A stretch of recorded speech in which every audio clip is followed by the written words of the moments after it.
Hi everybody, this video is a little temporary departure from our usual engine sounds and vehicles. It's a 1970 radiogram. It comes complete with all the instruction manuals and handbooks. Had a few issues when it arrived, but our good friend Mr. Graham has fixed it, restored it and got it in full working order. And what we aim to show you in this particular video is how he went about it and the finished working article. Anyway, onto the video. Hope you enjoy it. Thanks. Good afternoon, everybody. Today I'm with Mr. Graham, who's going to talk us through a 1970 radiogram that is restored. Mr. Graham. Well, hello there. Now, as usual, I put my foot in it and made big errors. I got a call from a friend whom has helped me a bit, and he said, I've got this radiogram and the turntable doesn't work and it could have other things. I said, oh, well, if the turntable doesn't work, it's normally the belt if it's belt drive, otherwise something seized it if it's old. Anyway, here we are. You've seen a picture of it, and this is what it is. It's 1970 about. It's transistor, not valve, and it actually, I got the radio working, cleaned it up. The rest of it has been a bit of a nightmare. The turntable had some broken parts because grease had gone dry. Trying to move the start button broke the button off. Someone had snapped it clean off. So I've worked a bit of time on it. It actually is a very nice unit, the condition. And he wanted it because his family in Ireland had one of these brand new. And here's an interesting thing. I was totally honest with him. I said, some of the push buttons, when you change from radio to the turntable, it makes a bit of a crackle. And he said, it always did in Ireland as well. But he purchased this off eBay for £50. But that means nothing because you've got to get the thing going. So I've sprayed a few connectors, I've done this, that and the other, and it sounds half reasonable. Not bad at all. We're going to get the turntable out and do some adjustments to it. So I'll be getting that out now because it's not quite right how it resettles. I managed to get a new cartridge and a spare for very little money. And thank God I managed to get it to fit the whole head. And we've cleaned it up with furniture polish. There are some marks which look like they've had a girl with some nail polish or something, and I don't know. The old phone here was just lying around here, an old trim phone because it's from the era, so I just thought I'd leave that for the little photo benefit. Anyway, we're going to get the turntable out. Okay. Right, Mr. Graham's now going to lift the turntable out. Mr. Graham? It will come out because there's some locks that are not locked. I found a spare on another one nearby. It's actually quite well organised. It's very easy to disconnect. The phono plugs are from the cartridge. Oh, crikey. I think it's meant to last another 60 years or however long. That's at the mains, and we'll get this on the workbench. Right, we'll see you inside the laboratory in a moment. Here we have the turntable, which is on the workbench, ready to be slaughtered. And to find out exactly what's gone wrong. As you see on the side here, to make the start, stop and auto work, I fitted a small paper clip. Any stronger than that, if this didn't bend, you would break the mechanism inside. Anyway, we're going to go underneath. The problem has been, when it runs, actual arm doesn't settle in quite right position. So we're going to examine what's what.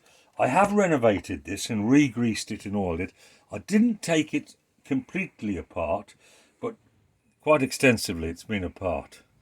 Anyway, leave us a moment. I'm just going to have a look round and we'll see if we can find, if you look here, there's some very fine springs and things to do with all this. Very delicate stuff. These were made in England, in the Black Country, BSR, British Sound Reproducers. And they're actually quite good for the day, but nothing like what you'd expect now. Right, leave us now. We'll have a look at this. We'll be back shortly. Here we are, back outside with Mr. Graham and the turntable. Okay, what I possibly think the adjustment is for the arm is this plastic screw here that goes to a very fine spring, and that will do the arm settling on the right place on the record with a bit of adjustment. So I'm going to reconnect in here now. No big problem. This is really Britain well done at the time. We found the instruction manual now by moving a record. Down there. The original manual was down rather there. effective. Oh, hold on, what's happened here? Who's this? So this was manufactured 1970. 70, I think. Okay, 70. Mr. Graham. A lot of stuff ages badly, plastics do. It goes brittle and they break and crack. Solder lasts. It did then, but the new solder is aluminiumised because of the fumes. They try and stop it happening, the bad fumes. So it doesn't last, the new solder, it cracks. Stay there with that. We'll get some mains on and see where we go with this. Right, so we're just going to connect it, Mr. Graham. Yeah.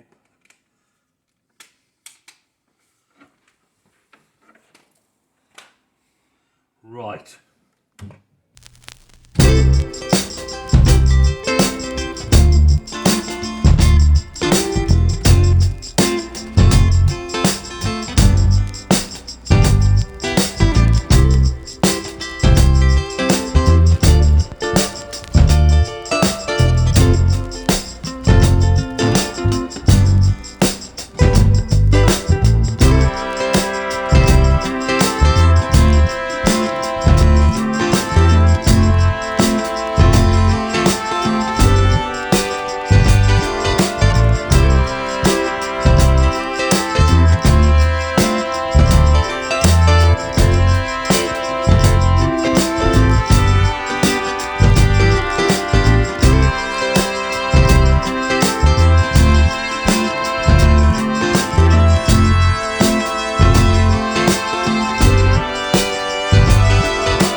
Crack now, doesn't sound good.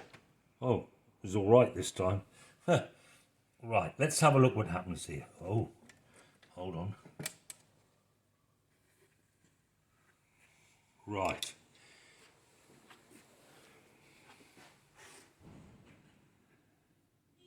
Oh, we don't seem to have got the power up. Oh, here we go.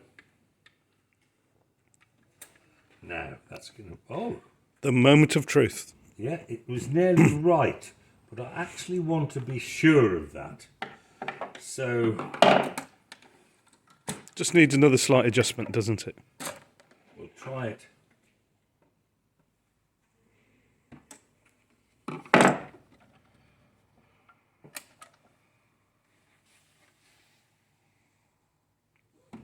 Just going to go around to get a better angle. Yes, do what you can with it.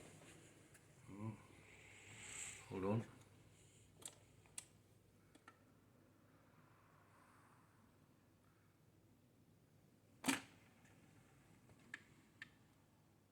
That's more like it. Let's see if it plays.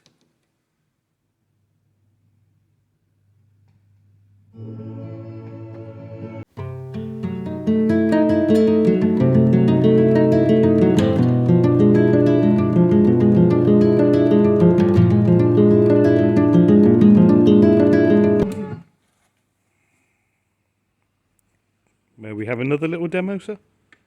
Gosh. Oh. There you go. Seems like we got it working. Now we'll stop the video a second and we'll try it with some 7-inch records. A few minutes later, Mr. Graham returns with a few 7-inch records. From the vast collection. Right, let's see whether these work. Okay, we've selected 3 records here. We're going to place those on the spindle with the arm to hold it down. Readjust a side adjustment here that I don't know whether it works. We don't know whether anything's going to work. This is the first time for this procedure. pretty warped, that record. It may not play.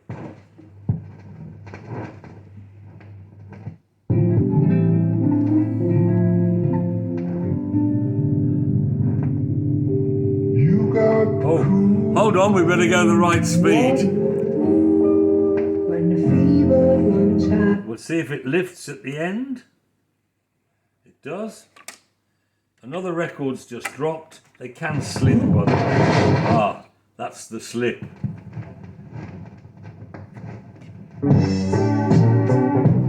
They're slipping. However,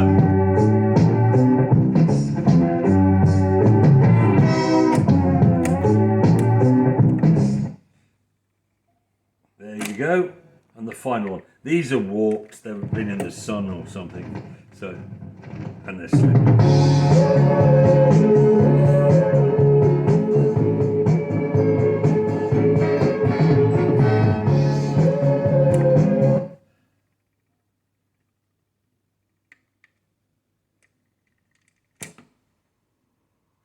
There you go. It returns rather well, doesn't it? It does. I'm so pleased. Obviously, the sound of something like this compared to modern equipment is very different. It's crystal clear now. You know, you could buy a Vauxhall or Citroën, basic sort of car, and it'll have 10 speaker stereo, you know, digital radio, and this, that, and the other. This was very crude then, and but however, this was top of the range you could get. To be fair, at the time, it was quite a high-spec product, wasn't it? Top of the range. Yeah.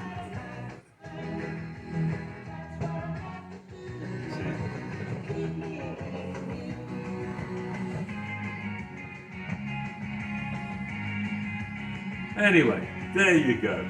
We'll keep it on for a bit. I like a bit of background music while working. It is wonderful looking and it's fairly current. The old phone is a trim phone, it's called. It's polished up well. I think he'd be very happy with that, reminding me of his youth.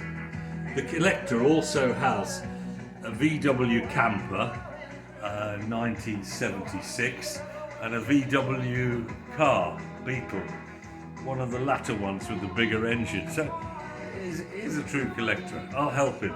I did say I'd do it for nothing, but unfortunately I've been on it quite a long time, so I had to buy the cartridges and things. We'll see. Thank you. There are many other things you'll be seeing. On that note, thank you for watching, everybody. Thank you to Mr. Graham. Please like and subscribe, and we'll see you again soon.